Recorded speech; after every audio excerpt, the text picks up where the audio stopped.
ተመልካቾቻችን አሁን የደረሰን ዜና አለ። አንድ የመከላከያ ሄሊኮፕተር ለጊዜው ጥቃት መሆኑ በተገለጸ አደጋ መከስከሱ ታወቀ።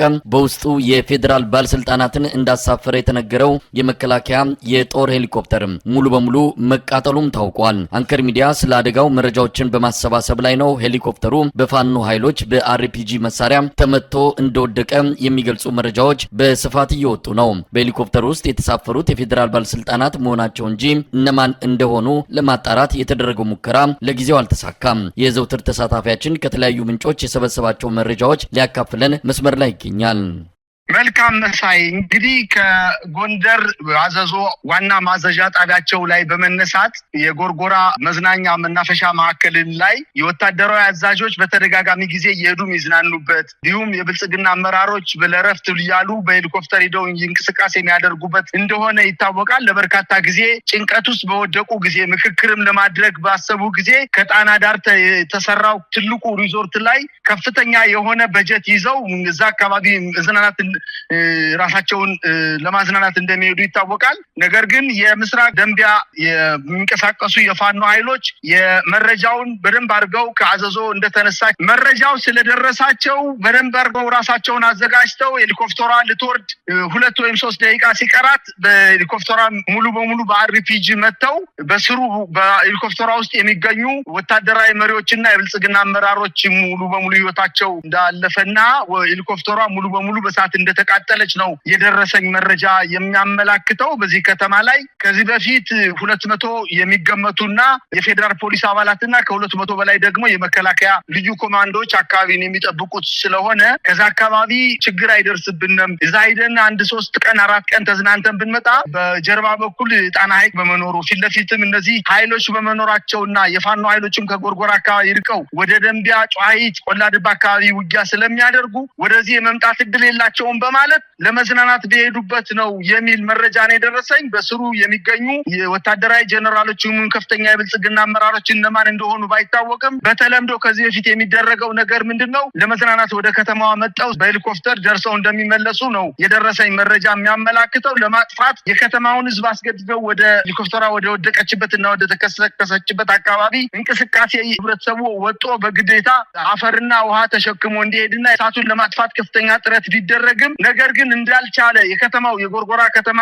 ሄሊኮፕተሯን ለማጥፋት እሳቱን ለማጥፋት እንዳልቻለ ነው የደረሰኝ መረጃ የሚያመላክተው። አሁን ከመሸ ስለተፈጸመ ዝርዝር ሁኔታውን እንግዲህ ማወቅ አልተቻለም። እነማን እንደሞቱ ለምን ዓላማ እንደሄዱ ነገ የምናጣራው መሆኑን ነው ማስገንዘብ በፈልገው መሳይ። ምናልባት በአንዳንድ ወገኖች በጥቃት ሳይሆን በተፈጠረ ቴክኒክ ብልሽት ነው የወደቀችው እና የተከሰከሰችው የሚልም ነገር ይሰማል። እስካሁንም ከሌላ ወገን ለማጣራት የሚያደርግነው ጥረት አልተሳካም። እንግዲህ በአገዛዙም ስለ ጉዳዩ የተባለ ነገር የለም። በትክክል በአርፒጂ በፋኖ ኃይሎች ስለመመታቷ የሚገልጽ መረጃ እንግዲህ ከፋኖ አካላት እየደረሰን ይገኛል። እንደው በአሁኑ ሰዓት ያለው ሁኔታ ምን ይመስላል? በአካባቢው እንግዲህ የጥቃት ከሆነ በአገዛዙ መንደር ትልቅ ሽብር የሚፈጥር ነው። ይሄ ለመጀመሪያ ጊዜም ይመስለኛል በዚህ ደረጃ። ባለፈው አንድ ድሮን ተመታ እንደወደቀች ሲገለጽ ነበረ። አሁን በዚህ ደረጃ ሄሊኮፕተር መመታቱ በአገዛዙ በኩል ትልቅ ወታደራዊ ኪሳራ ነው ማለት ይቻላል። በሳይ የፋኖ ኃይሎች እኮ አሁን መከላከያ የያዘውን ሙሉ ትጥቅ ከታንክ በስተቀር ሌሎችን ትጥቆችን በሙሉ ይዘዋል። ድሽቃ ይዘዋል፣ ሞርተር ይዘዋል፣ ስናይፐር ይዘዋል፣ አርፒጂ ይዘዋል። ሌሎችን የቡድን መሳሪያዎችን ሙሉ በሙሉ ታጥቀው ለመንግስት እጅግ በጣም አስቸጋሪ ከሆኑ ውለው አድረዋል። ጉልበታቸው ደርጅቷል። ስለዚህ ሄሊኮፕተር መምታት ለነሱ በጣም ብርቅ ላይሆን ይችላል ወይንም ትልቅ ነገር ላይሆን ይችላል። ነገር ግን የተፈጸመው ድርጊት እኔ በቀጥታ በድርጊቱ ከተሳተፉ የፋኖ ኃይሎች እንደተረዳው ተደውሎ እንደተነገረኝ ከሆነ ራሳችን የመታ ነው። ምናልባትም 30 ደቂቃ ነው አሁን አንተና እኔ እየተነጋገርን ሄሊኮፕተሯ ከተመታች 30-35 ደቂቃ ወይም 40 ደቂቃ ቢሆነው ነው። ስለዚህ ቀጥታ ሄሊኮፕተሯን በአርፒጂ መተን ጥለናታል። ጎርጎራ ከተማ ላይ መተን ጥለናታል። ከማለፏ 1 ወይም 2 ደቂቃ በፊት ነው የተመታችው የሚል መረጃ በቀጥታ ከፋኖ ኃይሎች ነው የደረሰኝ። ይህንን ሊያደርጉ የሚችሉበት ጉልበትም ኃይልም ወኔም አላቸው። ምክንያቱም አርፒጂ የሚተኩሱ ድሽቃ የሚተኩሱ ሞርተር የሚተኩሱ ኃይሎች ከመከላከያ እየወጡ ከአድማ ብተና እየወጡ ወደ ፋኖ ኃይሎች የተቀላቀሉ በሺዎች የሚቆጠሩ የቴክኒክ ባለሙያዎች እንዳሉትና አማካሪዎችም እንዳሉት የሚታወቅ ስለሆነ አሁን የተፈጸመው ድርጊት ምናልባት መንግስት ነገ በድንገተኛ አደጋ በቴክኒክ ብልሽት ወድቋል ቢልም ነገር ግን ይሄ ፍጹም ሐሰት ነው። ቀጥታ ከፋኖ ኃይሎች በዛ አካባቢ ከሚንቀሳቀሱ የፋኖ ኃይሎች ህዝብ ግንኙነት ኃላፊ ነው። ምናልባትም እነሱ ነገ ከነገ ወዲያ የፋኖ ኃይሎች ነገ ከነገ ወዲያ በዚህ ጉዳይ ላይ ሰፋ ያለ መግለጫ እንደሚሰጡ መረጃውን ከየት እንዳገኙት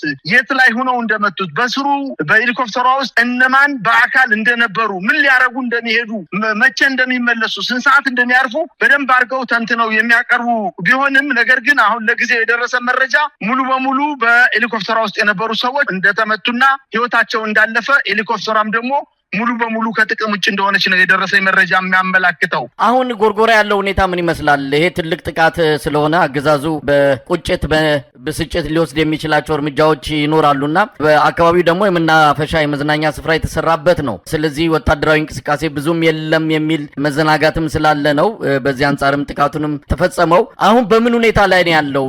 የሄሊኮፕተሯ ሙሉ በሙሉ ያው በእሳት ስለተያዘች እንደምትወድም ይጠበቃል። ግን ምን እየተደረገ ነው ያለው? የከተማውን ህዝብ ሙሉ በሙሉ አስወጥተው ሄሊኮፕተሯን እሳት ለማጥፋት ሙከራ አድርገው ነበር። ያን አካባቢ ከተማ ህዝብ አፈር ተሸክሞ እንዲሄድና አፈር እንዲደፋ እና ውሃም ተሸክመው በውሃ ቃጠሎውን መከላከል ለማድረግ ወይንም እሳቱን በጊዜ ለማጥፋት ሙከራ አድርገው ህብረተሰቡን በግዳጅ አስወጥተው እየደበደቡ አስወጥተው ወደ ሄሊኮፕተሯ ቃጠሎ ቦታ ድረስ ለመውሰድ ሙከራ አድርገዋል። ከፍተኛ ተኩስ ነበረ።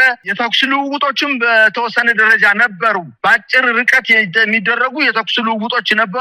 ምናልባት ፋኖች ስትራቴጂክ ቦታ ይዘው ቦታው ተራራማ በመሆኑ በአንድ አቅጣጫ ብቻ ሳይሆን በበርካታ አቅጣጫዎች ለጥቃት የሚጋለጥበት ሁኔታ በመኖሩ ሄሊኮፕተሯን መተው ጥለዋታል። ነገር ግን ሊሆን የሚችለው ነገር ምንድነው? ይሄ ከፍተኛ የሆነ የመከላከያ በአጠቃላይ የብልጽግና ትልቅ ክሳራ በመሆኑ ይሄን ክሳራ ለማካካስ ዘወትር እንደሚያደርገው ሲመታ በወታደራዊ ውጊያ ሲመታ እንዲሁም የመኪና ኮንቮዮችን በደፈጣ ውጊያ ጥቃት ሲደርስበት በዛ አካባቢ የሚገኙ ሰዎችን ሙሉ በሙሉ ሰላማዊ ሰዎችን መምታት፣ መረሸን፣ መግደል፣ በሬዎቻቸውን ማቃጠል፣ ማረድ፣ መብላት፣ ሴቶችን መድፈር፣ አረጋውያንንና በጣም ምሳሌ የሆኑ ሰዎችን ከህዝቡ ፊት አውጥቶ መረሸን ሊፈጽም ስለሚችል የጎርጎራ ከተማ ህዝብ ምናልባትም ሌላ ገዳይ ኃይል ከመምጣቱ በፊት ከነዚህ በተጨማሪ ሌላ ገዳይ ኃይል ከመምጣቱ በፊት በአካባቢው ርቀው ወደ አጎራባች የገጠር ቀበሌዎች መሸሸት እንዳለባቸውና ምናልባትም ፋኖዎችን ማግኘት እንደማይችል እርግጠኛ ስለሆነ በሲቪሊያን ላይ ከፍተኛ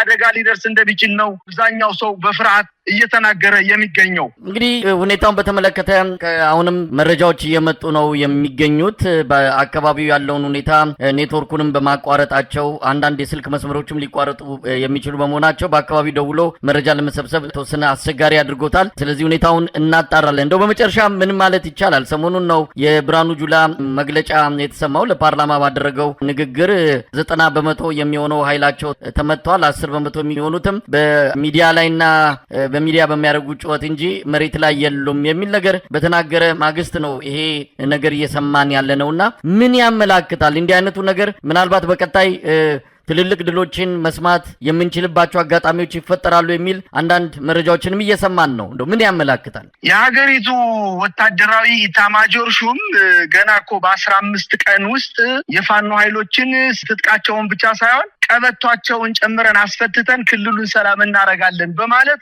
ዘመቻ ከጀመረ እኮ 2 ዓመት አለፈው። ነገር ግን ያኔ የነበረው የፋኖ ቁመና ምናልባትም ከ1000 ከ2000 የሚሆኑ የአማራን ችግር በደንብ የተረዱ ኃይሎች ወደ ጫካ ገብተው ምናልባትም ከ1000 ውስጥ ደግሞ 1/4 250 ክላሽ ይዞ ነው የወጣው። ምናልባት 250 ላይሆን ይችላል። ዛሬ ከክላሽ አልፈው በጣም ከባባድ መሳሪያዎችን ታጥቀዋል። የቡድን መሳሪያዎችን ታጥቀዋል። ስናይፐሮችን ታጥቀዋል። ሬዲዮኖች